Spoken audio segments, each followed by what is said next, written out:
Novo voo com 127 brasileiros deportados chegou a Fortaleza neste final de semana. Fugitivas de 8 de janeiro são presas ao tentar entrar nos Estados Unidos de forma ilegal. Brasil consegue melhor resultado da história no Mundial de Bobsled e Skeleton nos Estados Unidos. João Fonseca vence desafio de tênis em Phoenix e ganha mais um título em carreira meteórica.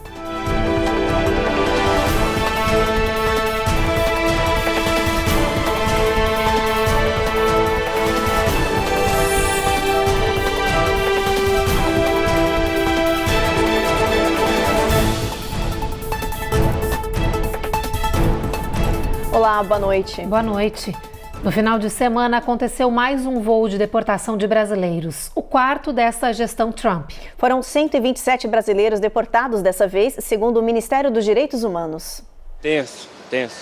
Todo mundo está com medo de sair de casa para trabalhar, com medo de ser deportado. Porque eles estão indo até nas escolas para pegar os filhos, para forçar os pais a ir buscar os filhos para deportar os pais. O novo voo com deportados pousou em Fortaleza na manhã de sábado. Lá, os 127 brasileiros que foram presos pelo ICE por estarem nos Estados Unidos de forma ilegal foram entregues às autoridades do nosso país. O voo foi tranquilo, muito bom, entendeu? Mas a gente veio gemado, entendeu? Até umas certas alturas. Quando chegamos próximo o terminal que ia parar, aí eles tirou as algemas da gente, entendeu? Mas foi muito, dos Estados Unidos para cá, é muito sofrido, entendeu? Sofrido demais. Infelizmente é muita humilhação lá, o tratamento muito, o povo que trata a gente igual lixo, entendeu? Voltar para casa é melhor, não dou conselho a ninguém voltar para lá. Porque aquilo ali não é lugar de um pai de família ficar não, entendeu? Eu fiquei lá e eu vi muita mãe de família, muito pai de família sofrendo na mão deles. Eu mesmo fui um que a gente passou muito fome, foi muito humilhado na mão deles, entendeu? Então, eu fui e estava preso, entendeu? Eu não consegui entrar, entendeu? Fiquei 4 meses preso. Eles passaram por uma triagem, receberam atendimento psicológico e social, alimentação e produtos de higiene. De acordo com o Itamaraty, na operação de apoio logístico, os brasileiros também foram colocados em contato com seus familiares. Vou para a casa da minha mãe, vou parar, pensar, porque minha família ficou lá, só eu fui deportado. Ficou a esposa, ficou 3 filhos. Eu trabalhava lá com cerâmica.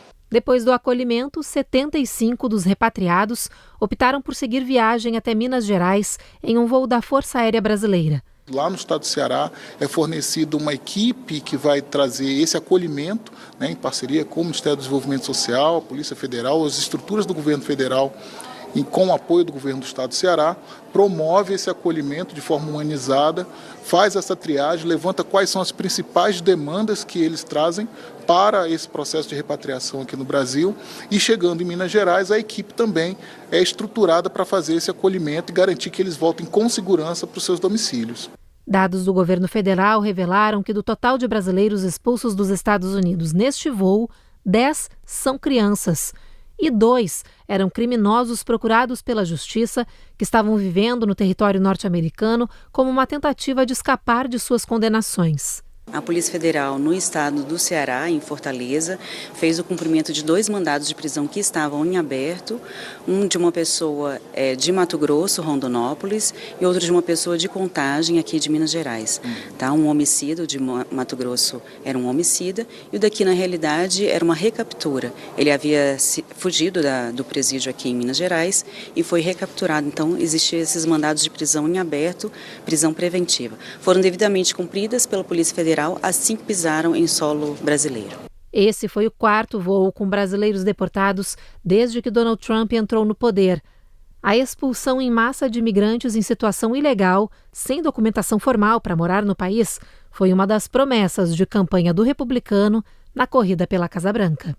Todos muito preocupados de reencontrar suas famílias, O clima lá está de fato pesado, mas o acolhimento ofertado pelo governo brasileiro em parceria também com os governos estaduais, isso tem dado segurança e também tranquilidade para que eles se sintam em casa e com dignidade e respeito acima de tudo. A Polícia de Imigração norte-americana revelou as identidades de 4 brasileiras que estão detidas e aguardando data para deportação. São mulheres que participaram dos ataques de 8 de janeiro em Brasília, consideradas fugitivas da Justiça do Brasil e que foram presas ao tentar entrar ilegalmente aqui nos Estados Unidos. Raquel Souza Lopes, de Joinville, Rosana Maciel Gomes, de Goiânia, Michele Paiva Alves, de Limeira e Cristiane da Silva, de Balneário Camboriú, estão há mais de 50 dias presas em centros de detenção do ICE nos Estados Unidos. Segundo informações divulgadas pela Agência de Imigração e Alfândega, elas tentaram cruzar a fronteira do país em 2 pontos, pelas cidades de La Grulha e El Paso, ambas no estado do Texas. As tentativas de travessia aconteceram entre os dias 12 e 21 de janeiro. Das 4 imigrantes detidas, 3 já foram condenadas por cometer crimes no ataque aos 3 poderes brasileiros no dia 8 de janeiro, como golpe de Estado, associação criminosa e dano ao patrimônio público. A outra presa pelo ICE ainda é ré em um processo no Brasil, mas já tem mandados de prisão expedidos. Segundo investigações, as 4 brasileiras que estão presas há cerca de 2 meses pelo ICE fazem parte de um grupo de militantes que deixou o Brasil a partir do primeiro semestre de 2024 e se fixou na Argentina. Ameaçadas por pedidos de extradição do Supremo Tribunal Federal, elas fugiram para os Estados Unidos, mas os nomes das mulheres já constavam em listas de pessoas procuradas. Ao cruzarem a fronteira, foram pegas. O ICE revelou à imprensa brasileira que as 4 foragidas estão na fila das chamadas expulsões aceleradas, uma medida usada para deportar estrangeiros sem que precisem passar por uma audiência com a presença de um juiz de imigração. O departamento não forneceu mais detalhes, alegando questões de privacidade. Em breve, elas devem ser deportadas do país e entregues à Polícia Federal ao desembarcarem em terras brasileiras. A questão envolvendo a deportação das brasileiras que estão condenadas pelas condutas havidas aí no 8 de janeiro me parece uma questão de cumprimento de legislação penal brasileira, de alcance do ordenamento jurídico brasileiro. Isso significa dizer que, ainda que elas estejam em território norte-americano, o governo brasileiro tem toda e qualquer condição de pedir que elas sejam trazidas novamente ao território brasileiro para que elas possam cumprir as penas a que estão condenadas aqui com um trânsito em julgado. O fato delas serem deportadas também por uma política pública que está instalada lá nos Estados Unidos da América, não tem necessariamente a ver com o problema vida aqui no Brasil. Portanto, o que vai acontecer agora é que elas serão necessariamente reconduzidas ao território nacional e, portanto, cumprirão a pena em consequência das condutas havidas lá no 8 de janeiro aqui no Brasil. O Departamento Norte-Americano de Defesa anunciou uma ação inédita, o envio de um destroyer, um navio de guerra, para a fronteira sul. A medida acontece paralela ao anúncio da ampliação do muro que separa os Estados Unidos do México para combater a imigração ilegal. O novo trecho de muro para barrar a imigração ilegal terá 11 quilômetros e será feito no Arizona. Em um vídeo postado nas redes sociais, a secretária de Segurança Interna, Kristi Noem, aparece de jaqueta da patrulha de fronteira e com um boné anunciando que as construções começaram e que o objetivo é tornar a América segura novamente. Pelo mar, o governo Trump também decidiu reforçar a segurança e enviou um navio de guerra que vai ficar na costa sul americana para ajudar no combate à imigração ilegal. O destroyer USS Gravely, equipado com mísseis Tomahawk, saiu da Virgínia e deve chegar no destino final nos próximos dias e vai dar suporte às patrulhas e aos militares na região. Membros especializados da Guarda Costeira vão estar a bordo da embarcação. Eles têm experiência em combate ao terrorismo e segurança interna. A presença inédita do destroyer foi interpretada como uma ação de comprometimento da Marinha com a segurança nacional em apoio ao governo Trump. A seguir, Casa Branca anuncia o uso de ato de guerra para realizar deportação de imigrantes. A pesquisa mostra alta na popularidade de Trump e queda no Partido Democrata.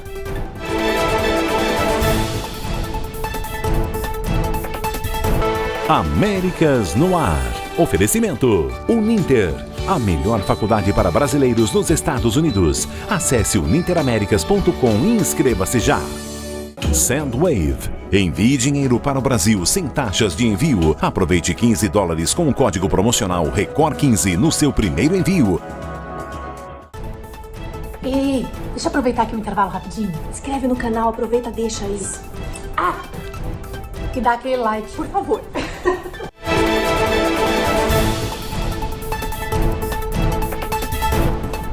No final de semana, a Casa Branca anunciou o uso de uma lei de guerra para realizar a deportação de imigrantes. Mas um juiz federal bloqueou a administração Trump de usar o Ato dos Inimigos Estrangeiros, criado em 1798. Nos Estados Unidos do século XVIII, as deportações eram responsabilidade de autoridades de guerra sob o Alien Enemies Act. A medida de guerra foi usada apenas 3 vezes na história dos Estados Unidos, na Guerra de 1812 e na Primeira e Segunda Guerra Mundial. Mas neste final de semana, o presidente Donald Trump invocou a lei de 227 anos e, sob esse recurso, chamado de Lei de Inimigos Estrangeiros, justificou a deportação de 261 pessoas para El Salvador por supostas ligações com gangues. A justiça norte-americana agiu rápido para impedir o uso do recurso de guerra e bloqueou a Casa Branca de usar a medida que dá a um presidente um poder extraordinário para ordenar a prisão, detenção e deportação de não-cidadãos com 14 anos ou mais e que vêm de países considerados invasores ou de incursão predatória. Qualquer jurista sabe que é absurdamente inconstitucional o presidente querer utilizar, no contexto atual, uma lei de guerra, que é a lei do Aliens Enemy Act, a lei do inimigo estrangeiro. Isso é uma lei que é utilizada em tempos de guerra, em tempos de conflito armado. Os Estados Unidos não está em guerra com nenhuma nação, não está em conflito armado com nenhuma nação. E segundo, o que a maioria das pessoas não sabem, é que para declarar guerra oficialmente, o único órgão que tem poder é o Congresso Nacional. Só o Congresso Nacional, o Congresso americano, é que pode declarar guerra. Não, o presidente ele não pode usar uma lei de guerra assim a seu bel prazer. Temos um outro problema muito grande, que é, já existem inúmeras leis criminais, inúmeras leis imigratórias, e que são aplicadas pelos tribunais já há décadas a respeito de prender e deportar um criminoso que é imigrante. Então não precisa utilizar uma lei de tempo de guerra. Já existem leis criminais e leis de deportação, e que são aplicadas todos os dias pelas cortes. Então, o presidente está tentando bypass o due process, ele quer ignorar direitos de defesa individuais e direitos de defesa civis, o que gera, então, um problema constitucional, inclusive com risco de gerar um conflito entre os 3 poderes, o executivo, o legislativo e o judiciário. Uma nova pesquisa mostra que subiu a popularidade do presidente Donald Trump, atingindo o maior índice de valor desde o começo do mandato. De acordo com os dados da NBC News, a maioria da população diz acreditar que hoje o país está no caminho certo e melhor do que em qualquer momento desde 2004. E, ao mesmo tempo, uma outra pesquisa conduzida pela SSRS revelou que a popularidade dos democratas atingiu a maior baixa aqui nos Estados Unidos. Cerca de 50% dos adultos do país alinhados ao partido acreditam que a liderança está levando a sigla na direção errada. O grupo se diz insatisfeito, alegando que os democratas deveriam trabalhar mais para impedir a agenda republicana. No Oriente Médio, seguem as negociações sobre a libertação de reféns na extensão do acordo de cessar-fogo. Israel pressiona o Hamas para aumentar o número de sequestrados que podem ser soltos. Uma equipe de negociadores de Israel voltou nesta segunda-feira do Egito. Segundo a imprensa local, os israelenses participaram de discussões na tentativa de chegar a um novo acordo de libertação de reféns. Integrantes do grupo terrorista Hamas devem viajar ao Cairo amanhã para seguir com as conversas. Em meio às negociações, as tensões seguem altas no Iêmen, onde os Estados Unidos realizaram bombardeios contra os Houthis, rebeldes apoiados pelo Irã. Os Houthis atacam navios de bandeira internacional no Mar Vermelho e apoiam o grupo terrorista Hamas contra Israel. No Iêmen, manifestantes protestaram contra os bombardeios americanos. O porta-voz dos Houthis afirmou que o grupo atingiu um porta-aviões americano no Mar Vermelho pela segunda vez em 24 horas. O presidente dos Estados Unidos, Donald Trump, escreveu que cada tiro disparado pelos Houthis será considerado como um tiro disparado pelas armas e pela liderança do Irã. De Tel Aviv, Matias Brotero para o Américas no Ar. Depois do intervalo, o levantamento mostra o tamanho da força de trabalho imigrante nos Estados Unidos. E tem reportagens sobre como funciona o processo para validar diplomas aqui no país e exercer a sua profissão.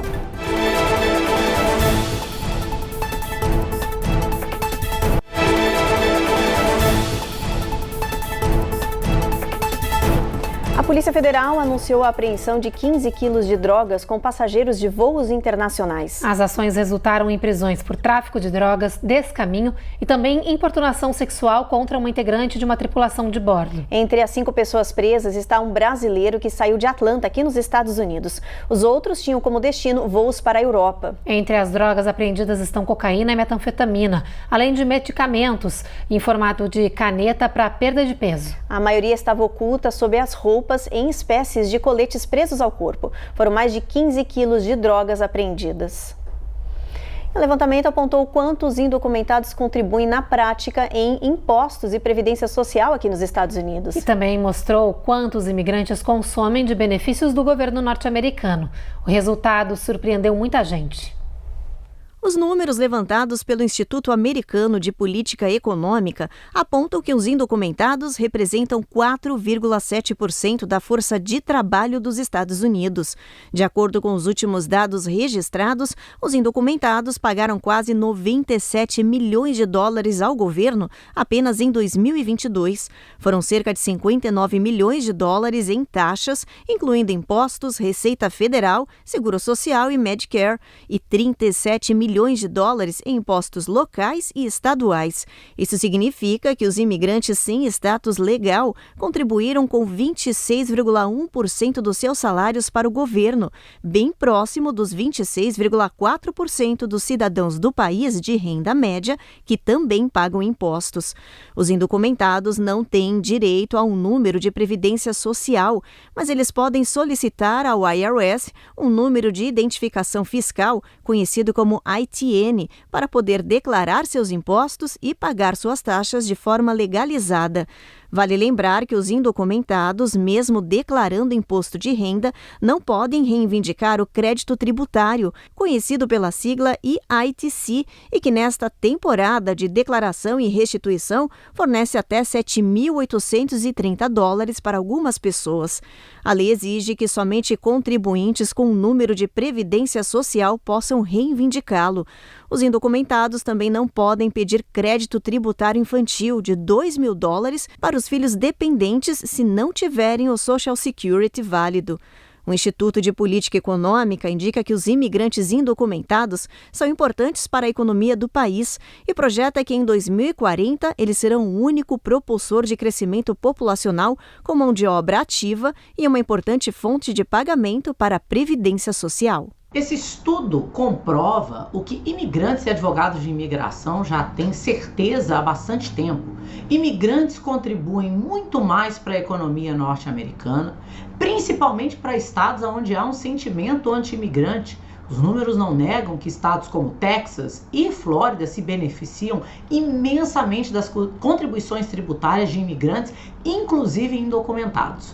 Vale lembrar que esses números solidificam um argumento em favor de uma reforma imigratória, para que imigrantes possam aumentar as suas capacidades de ganho e contribuição aos sistemas tributários dos Estados Unidos e, além disso, fortalecer a economia que está tão necessitada nos dias atuais. Os brasileiros estão entre os imigrantes mais bem qualificados que chegam aos Estados Unidos. A grande maioria tem estudo em nível superior. Mas muitos não sabem como validar seu diploma e como exercer sua função aqui nos Estados Unidos. O repórter Hélio Moura preparou uma reportagem especial sobre isso daí. Tudo vai depender da área de atuação e do estado americano em que o brasileiro decidiu morar. Em algumas profissões, o processo de validação é mais demorado, enquanto em outras áreas é mais rápido.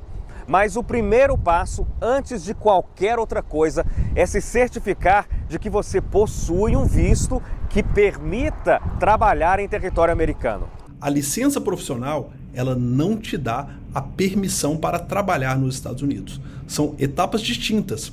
Você precisa ter status válido nos Estados Unidos para poder residir e ter uma permissão de trabalho ou um visto que te dê o direito de trabalhar nos Estados Unidos sem que você cometa nenhum tipo de infração. Portanto, você deve preocupar com essas duas vertentes, a sua revalidação profissional e o seu processo migratório. A próxima etapa é procurar organizações particulares especializadas em validação de diploma.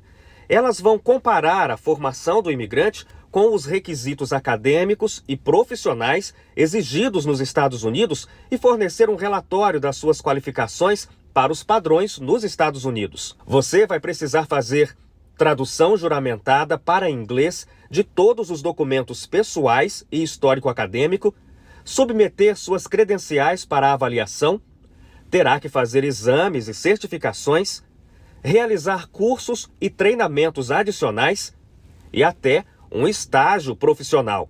Tenha em mente que todo esse processo custa tempo e dinheiro.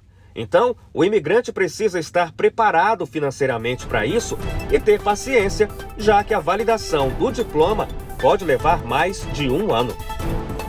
No próximo bloco, João Fonseca vence desafio de Phoenix e ganha mais um título em carreira meteórica.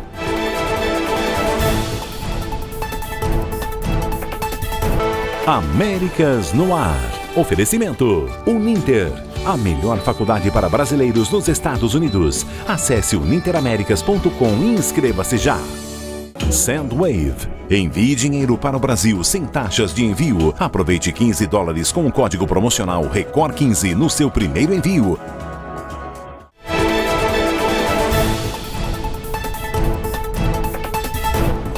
Pelo menos 39 pessoas morreram e centenas de milhares estão sem energia após tempestades poderosas no final de semana. Tornados violentos e clima severo varreram partes do centro e sul do país, deixando um rastro de destruição.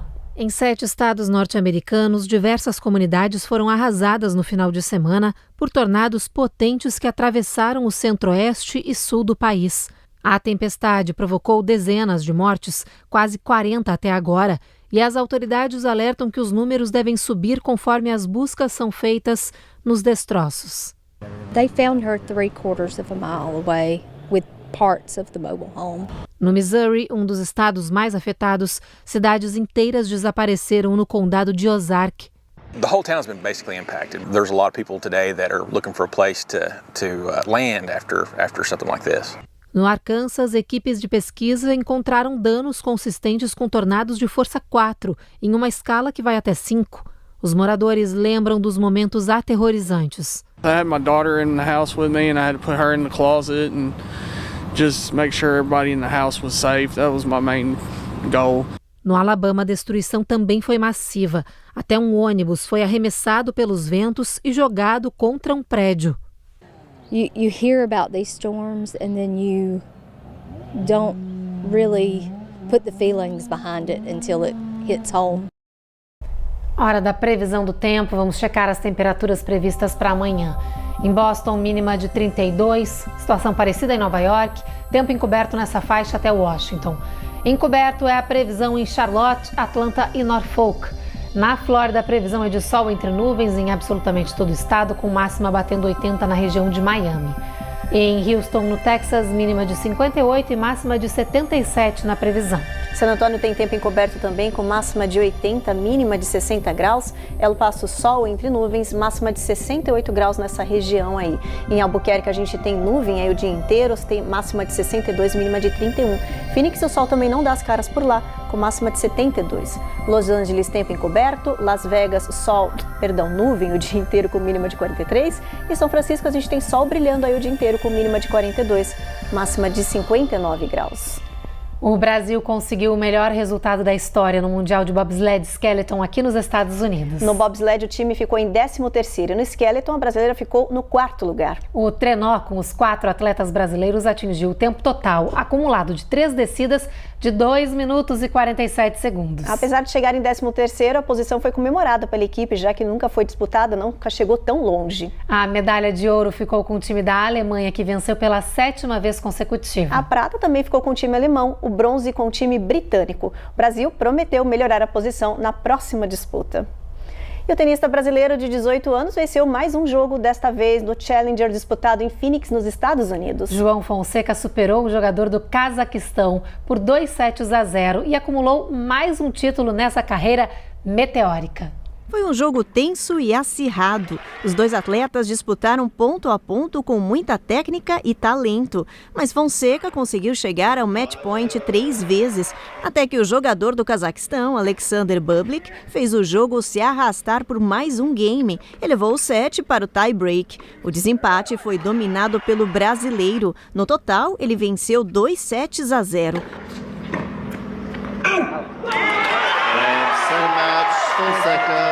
Com a vitória, Fonseca consagrou o 4º troféu da carreira e o 3º Challenger. Ele conquistou os outros em Lexington, Canberra e Buenos Aires. Fonseca faturou $38.420 com o jogo de ontem. O carioca, que já é o brasileiro mais jovem a conquistar um título da Associação de Tênis, vai ganhar 20 pontos no ranking da ATP e vai entrar para o hall dos 60 melhores do mundo. A cada jogo, João Fonseca se destaca e ganha mais espaço. O jovem é a grande promessa brasileira na categoria. O próximo jogo do carioca é o Masters 1000 em Miami, que vai acontecer entre os dias 19 e 30 de março. A data exata ainda não foi anunciada. E o Jornal Américas no Ar está terminando. A gente agradece a tua companhia e te espera novamente amanhã. Você fica agora então com mais um capítulo de O Rico e Lázaro. Boa noite. Boa noite.